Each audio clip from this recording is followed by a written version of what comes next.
صبر کرنا بھی شکر کرنے کے برابر ہوتا ہے، اور ہمیں ہر حال میں کسی بھی حالات میں اللہ کا شکر ادا کرنا چاہیے۔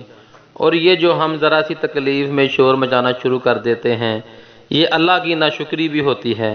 صبر کرنے کا پھل ہمیشہ میٹھا ہوتا ہے، اور ویسے بھی اگر کسی بیماری یا تکلیف میں اگر ہم صبر نہ کریں گے تو اس کے علاوہ کیا کر لیں گے؟ تو اس لیے بہتر ہے شور مچانے کی بجائے صبر کریں، اور ہو سکتا ہے اللہ تعالیٰ صبر اور شکر کرنے سے ہمیں اس مصیبت اور پریشانی سے جلدی نکال دے جو شور مچانے یا ہر کسی کو بتانے سے ابھی تک آپ پر مسلط ہے۔ تکالیف بیماریاں تو انبیاء کرام پر بھی آتی رہتی تھیں، لیکن انہوں نے صبر کا درس دیا، اور قرآن کریم میں بھی انبیاء کرام کے صبر کے بہت سے واقعات اللہ تعالیٰ نے بیان کیے ہیں، اور ہمیں صبر کا دامن ہاتھ سے نہ چھوڑنے کا حکم دیا ہے۔ آج ہم آپ کے لیے حضرت سلیمان علیہ السلام کا ایک واقعہ لے کر حاضر ہوئے ہیں، تو ویڈیو آخر تک ضرور دیکھیے گا۔ تو شروع کرتے ہیں آج کی ویڈیو۔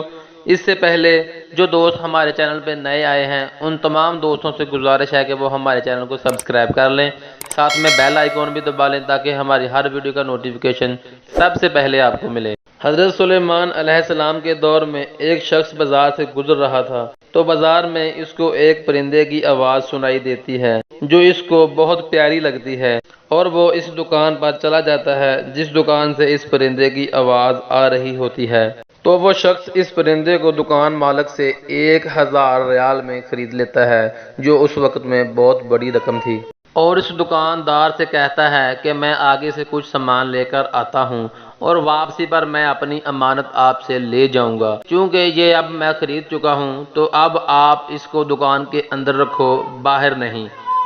اور وہ دکاندار اس پرندے کو دکان کے اندر جا کے رکھ دیتا ہے۔ دکان کے اندر پہلے سے اسی طرح کا پرندہ موجود ہوتا ہے جو اس خوبصورت آواز والے پرندے کو کچھ بتاتا ہے۔ اتنے میں وہ شخص آ جاتا ہے اور وہ اس پرندے کو گھر لے جاتا ہے، لیکن گھر آ کر وہ پرندہ آواز نہیں نکالتا۔ وہ شخص سمجھا کہ شاید جگہ کی تبدیلی کی وجہ سے یہ بول نہیں رہا، چلو کچھ دنوں میں یہ بولنا شروع کر دے گا، لیکن کچھ دنوں بعد بھی وہ پرندہ نہ بولا۔ تو وہ شخص اس پرندے کو لے کر حضرت سلیمان علیہ السلام کے پاس حاضر ہو گیا اور کہا، حضور میں اس پرندے کو بازار سے 1000 ریال میں خرید کر لایا ہوں اس کی پیاری آواز کے لیے، لیکن جب سے میں اسے گھر لے کر آیا ہوں یہ تو بول ہی نہیں رہا، میرا تو مال ضائع ہو گیا۔ آپ کچھ کریں۔ چونکہ اللہ تعالیٰ نے حضرت سلیمان علیہ السلام کو ہر طرح کی زبان سکھائی تھی تو وہ پرندوں کی زبان بھی جانتے تھے، تو آپ علیہ السلام نے اس پرندے سے پوچھا کہ کیا بات ہے، تم بول کیوں نہیں رہے؟ تو اس پرندے نے بتایا کہ یہ لوگ سمجھتے ہیں کہ ہم پرندے خوشی سے بولتے ہیں، حالانکہ ہم قید کی وجہ سے شور مچا رہے ہوتے ہیں، اور ہماری آواز ان کو خوبصورت لگتی ہے اور یہ ہمیں قید در قید میں رکھتے ہیں۔ جب اس شخص نے مجھے خریدا تو میرے جیسے ہی ایک پرندے نے مجھے بتایا کہ شور مچانے سے تم قید سے نہیں نکل سکتے،